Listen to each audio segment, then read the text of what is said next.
सूचना की मांग करने वाले से कई बार जन सूचना अधिकारी, जन सूचना के जो आवेदक होते हैं, जो प्रार्थना पत्र देते हैं लोग, उनसे मांग लेते हैं, उनसे पूछ लेते हैं कि आपको सूचना क्यों चाहिए।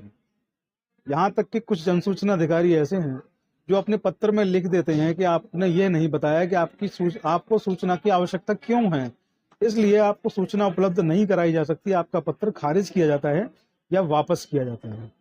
कई सारे मित्रों ने, कई सारे जो व्यूअर्स हैं उनने मुझे लिखा, सब्सक्राइबर्स हैं उन्होंने मुझे लिखा कि सर इस तरीके से हो रहा है, इस पर कोई कुछ बताइए कि क्या किया जाए, क्योंकि मामला इतना बढ़ गया कि कई सारे जन सूचना अधिकारी और अपीली अधिकारी ऐसा करने लगे और लगातार ऐसा करने से कहीं ना कहीं आपके अधिकारों का हनन होने लगा और जो आपका मूल अधिकार है, जो सूचना का अधिकार, जो आपका मूल अधिकार है, उसका हनन होने लगा। जब उसका हनन होने लगा और बात जब हम तक आई कि इस तरीके की चीज़ें हो रही हैं, तो हमने इसको लेकर के एक बेहतरीन केस लॉ हम लेकर के आए। हमने कुछ केसों को स्टडी किया और कुछ केसों को स्टडी करने के बाद हमें एक अच्छा केस मिला जिसको आज आपसे डिस्कस करने के लिए हम आए हैं। तो इस केस को डिस्कस करने से पहले मैं आपको बता दूं, इस केस को आप लोग बहुत गौर से, बहुत गंभीरता से सुने, कागज और कलम लेकर के बैठें, कुछ आपको नोट करना हो तो नोट कर लें।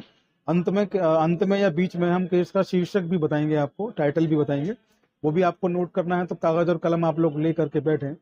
और सबसे अच्छी चीज़ जो इस आदेश की ये है कि इस आदेश में ये सुप्रीम कोर्ट का आदेश है और इस आदेश में ये बताया गया कि सूचना लेने वाले से ये नहीं कहा पूछा जाएगा कि आप क्यों सूचना लेना चाहते हैं, आप सूचनाओं का क्या करेंगे, या इसमें आपका कोई पर्सनल इंटरेस्ट तो है नहीं, आपका कोई हित नहीं, तो आप क्यों लेना चाहते हैं। साथ ही ये भी कई बार देखा गया कि जो कुछ लोग हैं जो इंडिया के रहने वाले हैं लेकिन वर्तमान में बाहर रह रहे हैं, उन्होंने सूचनाएं मांगी तो उनसे ये कह दिया गया कि आप तो भारत के निवासी नहीं है, आप सूचनाएं क्यों मांगेंगे, ये कानून केवल भारत के नागरिकों के लिए है। तो ये कानून जो है वो भारत के नागरिकों के लिए नहीं है, कानून सबके लिए है। तो इसमें बहुत सारी दिलचस्प चीज़ें आपको मिलेंगी, बहुत सारी इंटरेस्टिंग चीज़ें आपको मिलेंगी। अब वीडियो को शुरू करने से पहले मैं आप लोगों से एक रिक्वेस्ट कर दूं कि आप लोग चैनल को सब्सक्राइब कर लें और जिन लोगों ने अब तक जो बेल का जो नोटिफिकेशन है उसको ऑल पे सेलेक्ट नहीं किया तो ऑल पे सेलेक्ट कर लें। इसके साथ ही आप हमारे फेसबुक पेज और इंस्टाग्राम पेज को भी जा करके लाइक कर सकते हैं। आपको लिंक आपको हमारे डिस्क्रिप्शन बॉक्स में मिल जाएंगे, उनको आप फॉलो करें, उनको आप शेयर करें, कमेंट्स करें और उनको भी थोड़ा मोटिवेट करें उन चैनल्स को। आप जाके देखेंगे तो वो पेज भी काफ़ी रीच कर रहे हैं। आप लोगों के सब प्यार और कॉपरेशन का नतीजा है कि हम हर जगह रीच कर रहे हैं। बस अपना प्यार बनाए रखें और उनको भी जाकर आप पेजों को जरा देख लें, उनको भी फॉलो कर लें। तो आज जो है, आज का जो टॉपिक है उसको शुरू करते हैं ज़्यादा देर ना करते हुए। मैं प्रतीक चौधरी, आपका चौधरी लीगल एसोसिएट पर बहुत बहुत स्वागत करता हूँ और आइए चलते हैं आज के टॉपिक की तरफ। तो ये मसला जो है वो झारखंड राज्य का है। झारखंड राज्य में नवीन कुमार सिन्हा एक व्यक्ति हैं। नवीन कुमार सिन्हा ने एक आवेदन दिया। नवीन कुमार सिन्हा जो है बाहर रहते थे और इंडिया के निवासी थे, कुछ काम के सिलसिले में बाहर चले गए।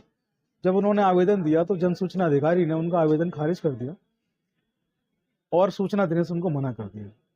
उन्होंने अपील की, कमीशन गए, कमीशन में जाने के बाद भी उनको पूरी तरह से चीज़ें नहीं मिली। इसके बाद उन्होंने न्यायालय का रुख किया, वो सुप्रीम कोर्ट गए और सुप्रीम कोर्ट में जब वो गए तो सुप्रीम कोर्ट में केस फाइल हुआ।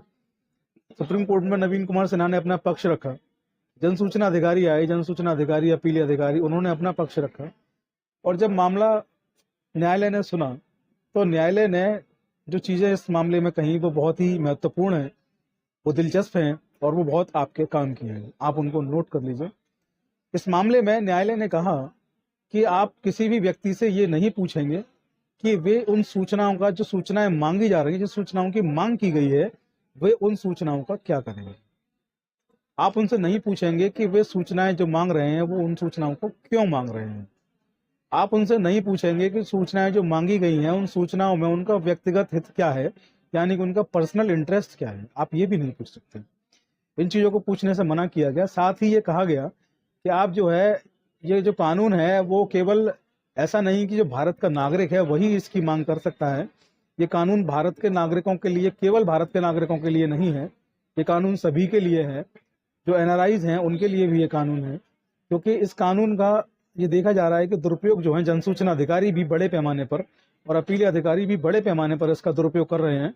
तमाम चीज़ों को लेकर के लेटर्स को खारिज किया जा रहा है, आवेदन पत्रों को खारिज किया जा रहा है। वे सूचनाएं जो जनहित से संबंधित हैं, वे सूचनाएं जो आपको आराम से दे देनी चाहिए, वे सूचनाएं जो भ्रष्टाचार को उजागर करती हैं, वे सूचनाएं जो समाज के लिए बेहद जरूरी हैं। आपकी ड्यूटी है उन सूचनाओं का प्रचार और प्रसार करना। आपने तो किया नहीं, लेकिन जब किसी ने मांगा तो आप देने से इनकार कर रहे हैं। तो ऐसी सूचनाओं को आप तत्काल रूप से प्रदान करेंगे, सूचनाओं को आप रोकेंगे नहीं, और ऐसी सूचनाओं को आप न रोकें, इसके लिए आदेश जारी किया जा रहा है। इस आदेश में ये हुआ। तो आदेश बहुत दिलचस्प है और आदेश बहुत मोटिवेट करता है, बहुत काम का ये आदेश है। इसका जो शीर्षक है, जो टाइटल है, मैं बताने जा रहा हूँ, आप लोग नोट कर लीजिए। इसका जो केस का जो शीर्षक है, जो टाइटल है, जो साइटेशन है इस केस की, वो ये है, झारखंड राज्य व एक अन्य बनाम नवीन कुमार सिन्हा व अन्य। और AIR 2008 का ये केस है। इस केस का साइटेशन ये है, आप यहाँ से आकर के इस साइटेशन को देख सकते हैं, या हमसे आप इस आदेश को मांगेंगे तो हम आपको इसकी कॉपी उपलब्ध करवा देंगे। इस आदेश की कॉपी हमारे पास मौजूद है। स्टडी करने के बाद, ऑर्डर्स लेने के बाद, स्टडी करने के बाद, उसको पढ़ने के बाद, सोच समझने के बाद, चौधरी लीगल एसोसिएट पूरी जिम्मेदारी से और जवाबदेही से अपने वीडियोस को जारी करते हैं। इस बात के लिए आप बिल्कुल निश्चिंत रहें, हमारे जो हम बोलते हैं वो आदेशों के अंदर वही होता है। तो ये बहुत महत्वपूर्ण आदेश है। आप इस आदेश का लाभ उठाएं, इस आदेश का आप जितना हो सके मैक्सिमम प्रचार और प्रसार करें, क्योंकि ये काम सरकार का है, लेकिन सरकार जो है इसका प्रचार और प्रसार नहीं करेगी, क्योंकि इससे सरकार का नहीं बल्कि एक आम आदमी का, कॉमन मैन का फायदा होने वाला है। तो उस कॉमन मैन के फायदे के लिए हमको और आपको काम करना है। चौधरी लीगल एसोसिएट ने जानकारी आप तक पहुंचा के अपना काम कर दिया है। अब आपका काम है, आप वीडियो को ज्यादा से ज्यादा शेयर करें, मैक्सिमम लोगों तक इसको पहुंचाएं और इस केस के बारे में लोगों को बताएं कि अब जो है ये जरूरी नहीं है, आपसे कोई नहीं पूछेगा कि आपका इसमें पर्सनल इंटरेस्ट क्या है, सूचना आप क्यों मांग रहे हैं, आपका क्या हित है और आप इसका क्या करेंगे। ऐसा आपसे एक भी सवाल जन सूचना अधिकारी नहीं पूछेगा। अगर वो पूछता है तो उस आदेश का हवाला दे करके आप उसको चुप करवा सकते हैं, और आप इस केस का हवाला देके कंटेम्प्ट ऑफ कोर्ट यानी कि न्यायालय की अवमानना का मुकदमा अभी ऐसे भ्रष्ट अधिकारियों के ऊपर दर्ज करवा सकते हैं। तो आज के वीडियो में इतना ही। बने रहिए चौधरी लीगल एसोसिएट्स पर। जय हिंद, जय भारत, नमस्कार।